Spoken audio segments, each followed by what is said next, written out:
नमस्कार, स्वागत है आपका कार्यक्रम स्वास्थ्य चर्चा में। दर्शकों, अपने जीवन को सुचारू रूप से जीने के लिए स्वस्थ रहना बेहद आवश्यक है और उतना ही आवश्यक है हमारी मजबूत जीवन शैली। जी हाँ, यदि आप अपने जीवन को बेहतर तरीके से जीना चाहते हैं तो स्वस्थ रहना उतना ही आवश्यक है। दर्शकों, आज हम चर्चा करेंगे आयुर्वेद में कोरोना वायरस के बारे में। जी हाँ, यह वायरस आज बड़ी ही तीव्र गति से देश के लोगों को प्रभावित कर रही है। इस विषय पर चर्चा करने के लिए हमारे साथ हमारे स्टूडियो में मौजूद हैं आयुर्वेदाचार्य डॉक्टर वेंकटेश कात्यायन। डॉक्टर साहब, सबसे पहले बहुत बहुत स्वागत है आपका। हमारे सभी दर्शकों को भी नमस्कार, जोहार। और डॉक्टर साहब, यह जो वायरस है कोरोना वायरस, ये आज बहुत लोगों को पता है, यह लोगों को काफी प्रभावित कर रही है।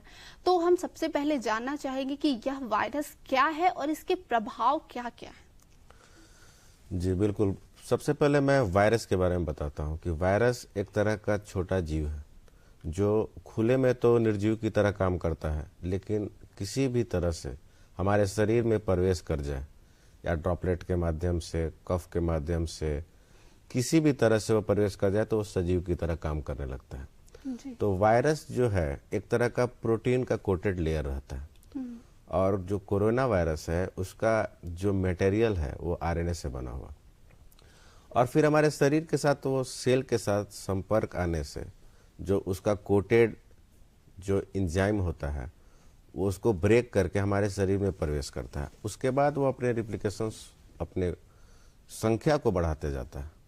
उसके बाद वो शरीर में हमारे बीमारी को बढ़ाता है, तकलीफ को बढ़ाता है, वो हर तरह से हमारे शरीर को तोड़ने की कोशिश करता है। जी, काफी प्रभावित भी कर रहे हैं। यह लोगों में बहुत ही देखा जा रहा है।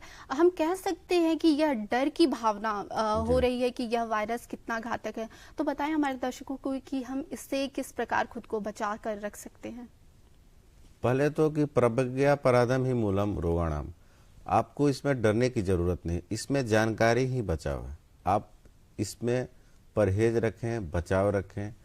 इसमें कोशिश करनी चाहिए कि हमें भीड़ भाड़ इलाके से बचें और जो खान पान हो उसको हम जो है साफ सुथरा रखें, और जो भी हम चीज़ लेते हैं खाने की चीज़ उसको कम से कम 100 डिग्री सेंटीग्रेड पर बॉइल्ड करके यूज़ करें, क्योंकि कोई भी वायरस जो होता है 90 डिग्री सेंटीग्रेड के बाद वो जीवित नहीं रह पाता है, बचता नहीं, वो काम लायक रहता नहीं। तो आप उससे अधिक टेम्परेचर पर उसको बॉइल्ड करके यूज़ करें।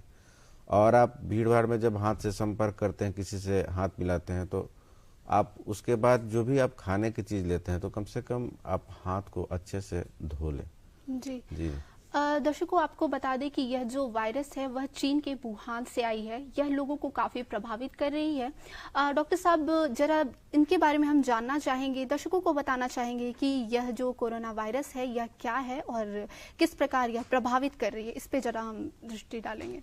जी, जैसा कि आपने बताया कि ये चीन के एक वुहान शहर में, जहाँ पर काफ़ी मात्रा में सी फूड का यूज़ होता है, और वहाँ पे एक बहुत बड़ा बाज़ार है जहाँ पर चमगादड़, स्नेक, जित बड़े बड़े जो जानवर हैं उनका सप्लाई भी होता है, बाज़ार है बहुत बड़ा। तो वहाँ से ये बीमारी पाया गया।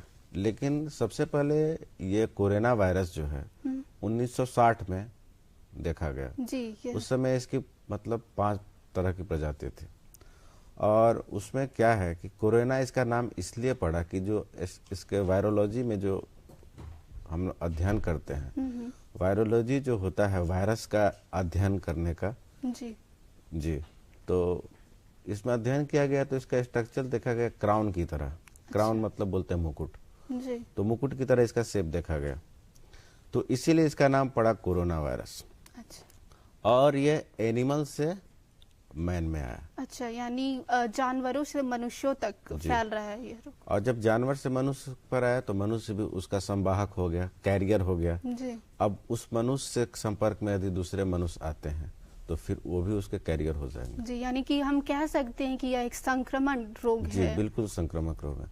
वायरल बीमारी जो है संक्रामक बीमारी है। नॉर्मल जो वायरल डिजीज होते हैं जैसे फ्लू के हैं, बुखार के हैं, इन्फ्लुएंजा के हैं, तो इनके वायरस मतलब 24 घंटे या 3 दिन 4 दिन तक रहते हैं। लेकिन कोरोना वायरस का जो लाइफ है वो महीनों तक है उसका जीना।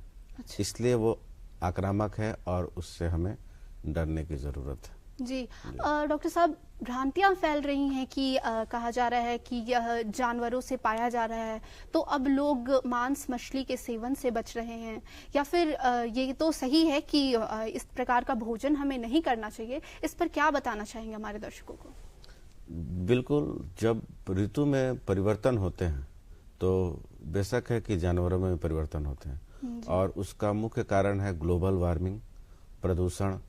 तो जो जानवर बीमार हैं और उनके अंदर किसी भी तरह का संक्रामक हो गया, और उस जानवर का फ्लैश को, मीट को यदि आप यूज करते हैं तो बीमारी निश्चित बढ़ेगी। और जितना संक्रामक पुराना होगा, वायरल डिजीज उतना बढ़ेगा। और उसकी जो म्यूटेशन जो है, मतलब जीन में उसके परिवर्तन किसी भी तरह का हो सकता है, वो बहुत घातक है मानव जाति के लिए। अच्छा, हम बिल्कुल, यह जो वायरस है यह मानव जाति के लिए घातक साबित हो रही है। ज़रूरी है कि आप इसका ख्याल रखें, और इस वायरस के बारे में ज़्यादा से ज़्यादा जानकारी आपके पास होनी बहुत ही आवश्यक है, क्योंकि आपको इसके बारे में जानना और खुद को और अपने परिवार को बचाना सबसे ज़्यादा महत्वपूर्ण है। डॉक्टर साहब, हम लक्षण के बारे में जानना चाहेंगे कि अगर यह बीमारी का या फिर यह वायरस के फैलने का पता चलता है तो किस प्रकार के लक्षण शरीर में देखने को मिलते हैं? जनरली जो फ्लू के वायरस हैं और अमूमन जो भी सामान्य वायरस के लक्षण हैं वो इसमें पाए जाते हैं, लेकिन विशेषता जैसे सार्स प्रजाति के हैं, इसको सीवियर एक्यूट रेस्पिरेटरी सिंड्रोम बोलते हैं। सिंड्रोम का मतलब हुआ ग्रुप ऑफ डिजीज, मतलब उसमें लक्षण होंगे, आपको नेजिंग रोग होगा, नाक का बहना होगा, शरीर में दर्द होगा, बुखार होगा, बहुत अनईजी फील होगा, और धीरे धीरे आपको निमोनिया का प्रॉब्लम होगा, सांस लेने में दिक्कत होगी, और किडनी का प्रॉब्लम होता है। फिर मतलब ये बिल्कुल सामान्य बीमारी की तरह ही हमारे शरीर में प्रवेश कर रही है। मल्टी ऑर्गन फेल्योर भी इसमें होने की संभावना बहुत अधिक होती है। अच्छा जी, तो ये जैसे लक्षण हमारे डॉक्टर साहब ने बताया कि नाक का बहना, शरीर में बुखार का आना, अनईजी फील करना, इस प्रकार की किसी भी प्रकार की समस्या अगर हो तो जल्द से जल्द चिकित्सा से संपर्क करें, क्योंकि यह बेहद ज़रूरी है कि यह ज़्यादा से ज़्यादा लोगों में फैले नहीं। इसके लिए सरकार भी काफ़ी कोशिश कर रही है, जगह जगह पर शिविर लगाया जा रहा है। डॉक्टर साहब, हम जानना चाहेंगे कि बाहर देश से आने वाले लोगों के लिए जो इलाज के लिए जो इंतजाम है उसके बारे में किस प्रकार की जांच से पता चल रहा है? भारत सरकार इसके लिए बहुत ही अलर्ट है, और जो भी बाहर से मतलब भारत के निवासी हैं जो लौट रहे हैं तो उनको जांच पड़ताल की जा रही है। किसी भी तरह के लक्षण पाए जाने पर उनको जांच केंद्र में भेजा जा रहा है, उनके सैंपल को लिया जा रहा है, और इसका जांच का अध्ययन पुणे में किया जाता है। अच्छा। जो वायरलॉजी का स्टडी है उसका सेंटर पुणे में है। अभी लगभग 24-25 सैंपल भेजे गए हैं, जिसमें 2-3 पॉजिटिव पाए गए हैं कोरोना वायरस के। जी हम जानना चाहेंगे कि सावधानियां किस प्रकार बरतनी चाहिए, इस पर कुछ बताना चाहिए? सावधानी तो इसमें सबसे जरूरी है, क्योंकि इसमें सावधानी ही बचाव है। क्योंकि बीमारी हो जाने के बाद इसके लक्षण का ही हम उपचार करते हैं, क्योंकि अभी तक इसका कोई वैक्सीन तैयार नहीं हुआ। क्योंकि कोई भी नए वायरस आते हैं तो उसका जेनेटिक स्ट्रक्चर अध्ययन करने में समय लगता है। तब तक क्या होता है कि वो अपना जेनेटिक सीक्वेंस चेंज भी कर देता है, क्योंकि अगली बार वो आएगा तो फिर वो दूसरे रूप में आएगा और घातक और मारक भी हो सकता है। और एक वैक्सीन तैयार करने में लगभग 1 साल का समय लग जाता है। तो हमें इससे बचना है। बचने का तरीका है कि हम अपने प्रतिरोध क्षमता को मजबूत रखें, खान पान अपना ठीक रखें, अपने आहार विहार को ठीक रखें, नियमित योगा अभ्यास करें, और शरीर के सक्रियता को बनाए रखें।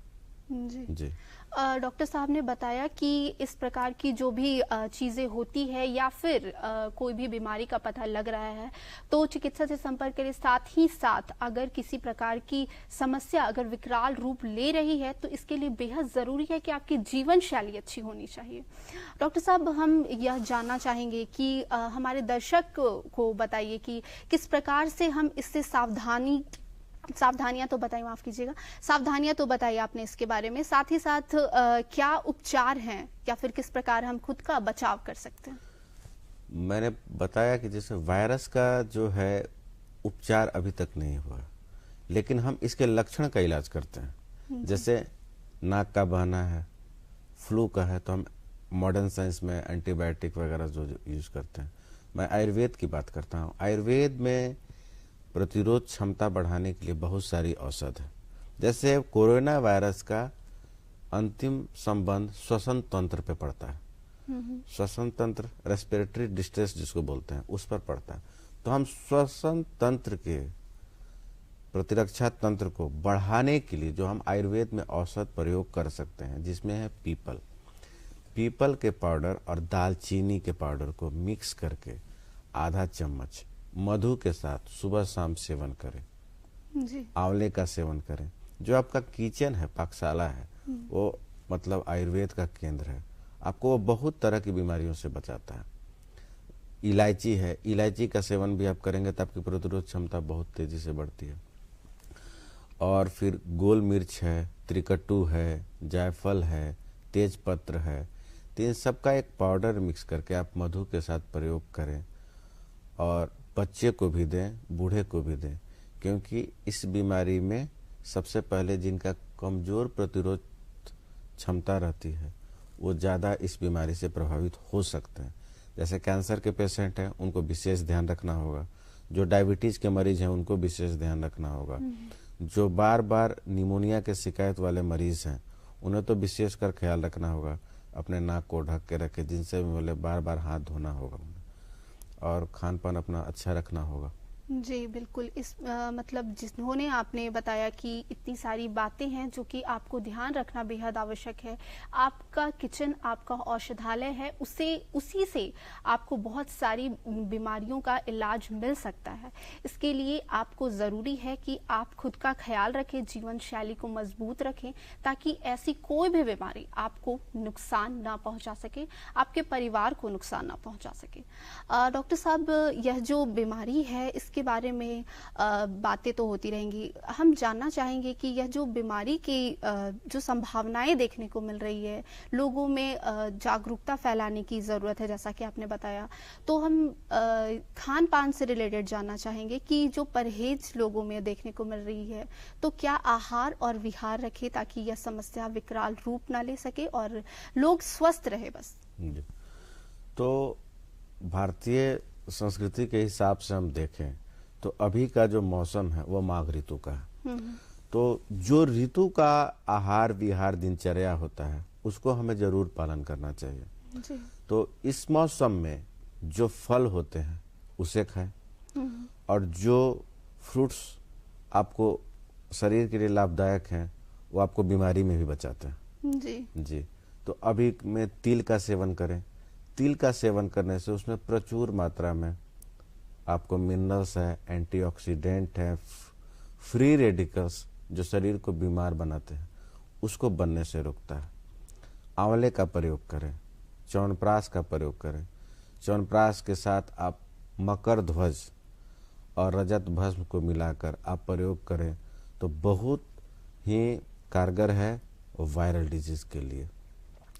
और खान पान की जहाँ तक बात है तो सूप, दलिया, खिचड़ी ये सब भी जो है पाचन अग्नि को दुरुस्त रखती है और पाचन अग्नि हमारा यदि दुरुस्त रहेगा तो शरीर में कफ की प्रवृत्ति भी कम बनती है। जैसे छोटे बच्चे हैं तो उन्हें, जो 5 से 10 साल के बच्चे हैं, उन्हें थोड़ा वच का चूर्ण देंगे मधु के साथ तो उनकी स्मृति भी बढ़ेगी, प्रतिरोध क्षमता भी बढ़ेगी और इस ऋतु के हिसाब से अनुकूल भी है। फिर जो 15 से 20 साल के हैं उन्हें ब्राह्मणी का चूर्ण देना। तो मतलब कहने का मतलब है उम्र के हिसाब से औषध का भी प्रयोग हम कर सकते हैं जी। तो इस ऋतु में हमें आहार विहार का विशेष ख्याल रखना पड़ता है जी। क्योंकि इस ऋतु में 2 ऋतु में परिवर्तन होते हैं। जाड़े से हम गर्मी की ओर बढ़ते हैं। तो जब जाड़े से गर्मी की ओर बढ़ते हैं, जहाँ पे ऋतु परिवर्तन होता है, एक्सचेंज होता है, वहाँ पर मौसम में भी परिवर्तन होता है। मौसम में परिवर्तन होता है तो हमारे शरीर में परिवर्तन होता है। शरीर में परिवर्तन होगा तो हमारे प्रतिरोध क्षमता पे भी परिवर्तन होता है। तो हमको इसका विशेष ख्याल रखना पड़ता है कि हम आने वाले समय में बीमारी से बचने के लिए कैसे सावधानी करें, क्या बचाव करें, क्योंकि हमारी यह मतलब आवश्यकता है कि हम अपने को बीमारी से बचाएं।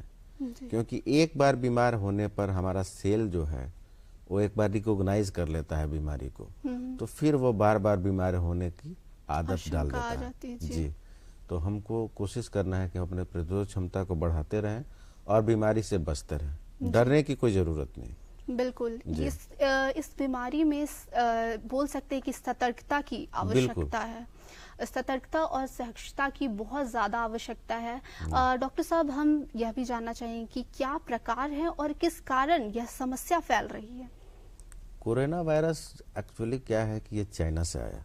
जी। चाइना में लोग नॉनवेज को बहुत व्यापक तौर पे प्रयोग करते हैं, और व्यापक तौर पे प्रयोग करने का अर्थ ये हुआ कि कभी कभी वो इस तरह के जानवरों का भी प्रयोग कर लेते हैं जो शरीर के लिए सातम्य नहीं है। सातम्य का अर्थ हुआ वो अनुकूल नहीं है। तो अनुकूल नहीं है और वो आपके शरीर प्रतिरोध क्षमता के विपरीत है, तो शरीर आपका लड़ने की कोशिश करता है लेकिन लड़ता नहीं है, हार जाता है और आप फिर बीमार हो जाते हैं।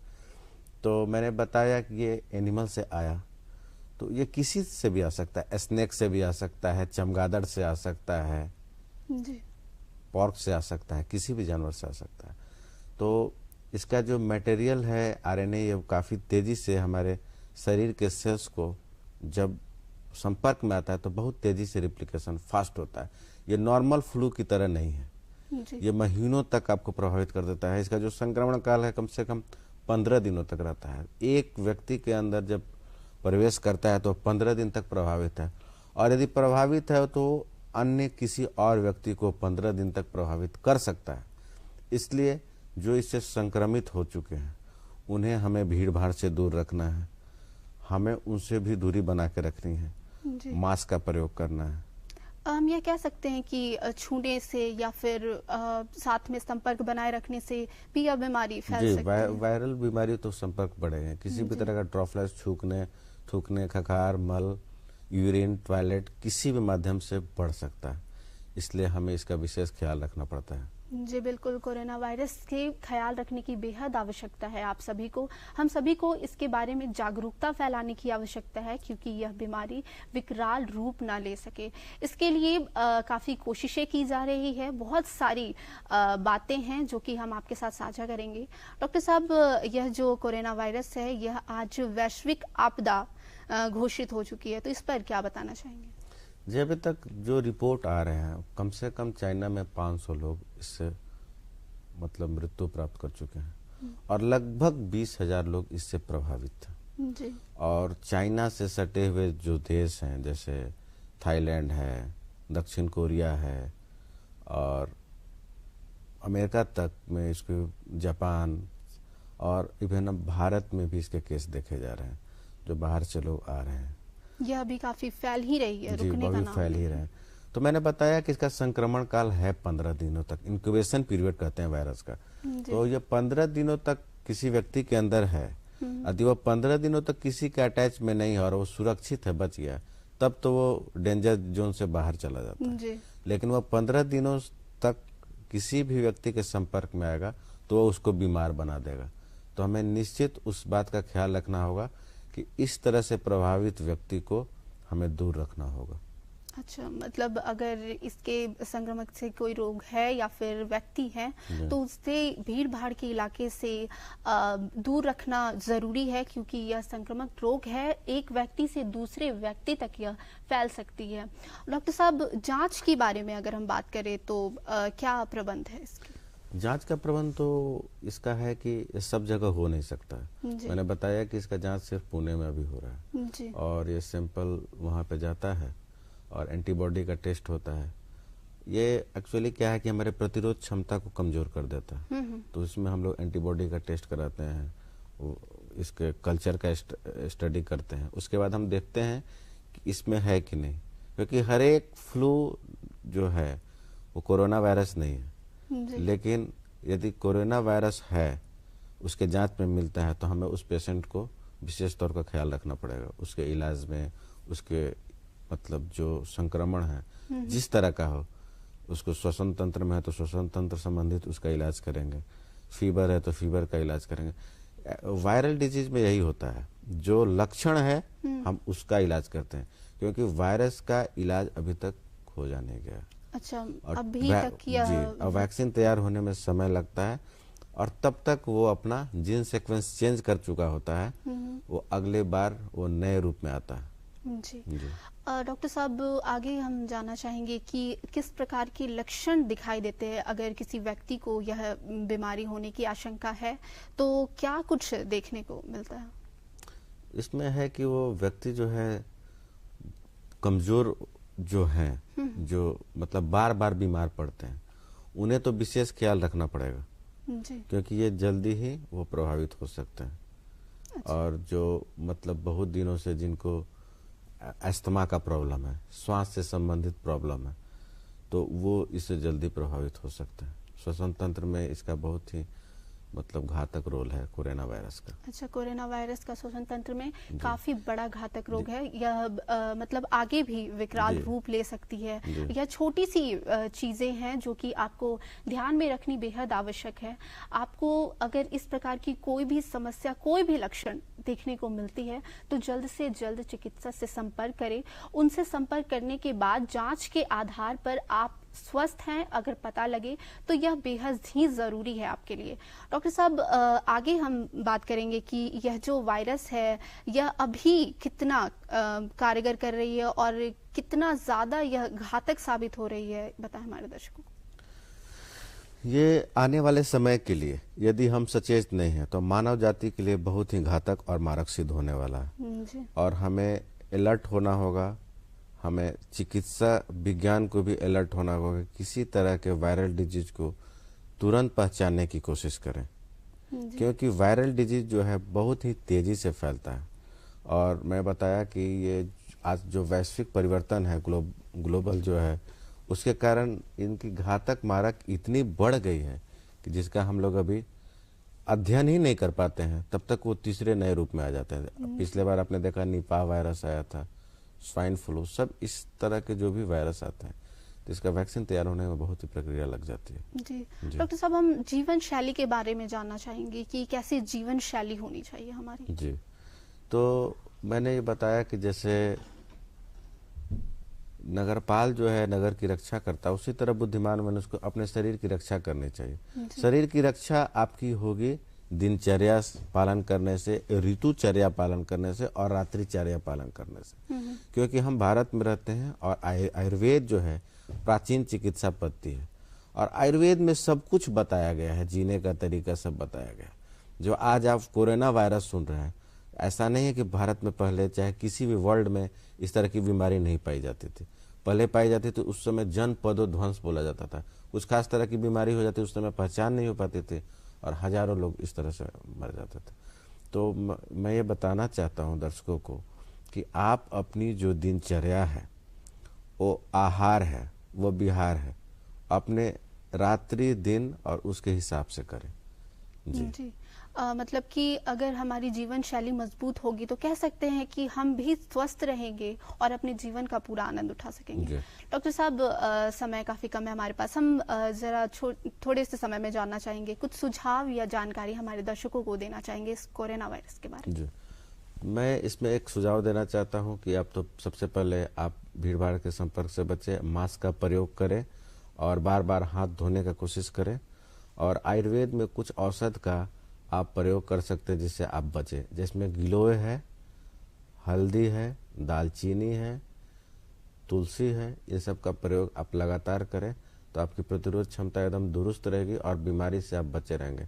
आप बीमारी से डरे नहीं, आप उससे अपना बचाव रखें, उससे दूरी बनाए रखें। यही आपके लिए सातम्य है, सही है और उचित भी है। जी बिल्कुल, बड़ी ही अच्छी और महत्वपूर्ण जानकारी दी हमारे डॉक्टर साहब ने आप सभी को। बेहद ज़रूरी है कि आप इस वायरस से सबसे पहले तो डरे नहीं। बिल्कुल इसका सामना करने के लिए बिल्कुल। आपको ज़रूरी है कि आप अपनी जीवन शैली मजबूत रखें। खान-पान से रिलेटेड जो भी चीज़ें हों, तामसीन भोजन करना बंद करें। यह चीज़ें हमारे सेहत के लिए खतरनाक साबित हो सकती है। अगर इस प्रकार की जितनी भी लक्षण हमारे डॉक्टर साहब ने बताई, अगर आप इस लक्षण से पहचान रहे हैं, छोटी लक्षण भी आपको दिख रही है, तो जल्द से जल्द चिकित्सा से संपर्क करें। यह आपके लिए बेहद आवश्यक है। हमारे कार्यक्रम में हमारे साथ बने रहने के लिए बेहद शुक्रिया डॉक्टर साहब। हमारे साथ स्टूडियो में आने के लिए आपका भी बहुत बहुत धन्यवाद। फिर मिलेंगे ऐसी ही कुछ महत्वपूर्ण चर्चा के साथ। तब तक के लिए हमें दीजिए इजाजत। नमस्कार।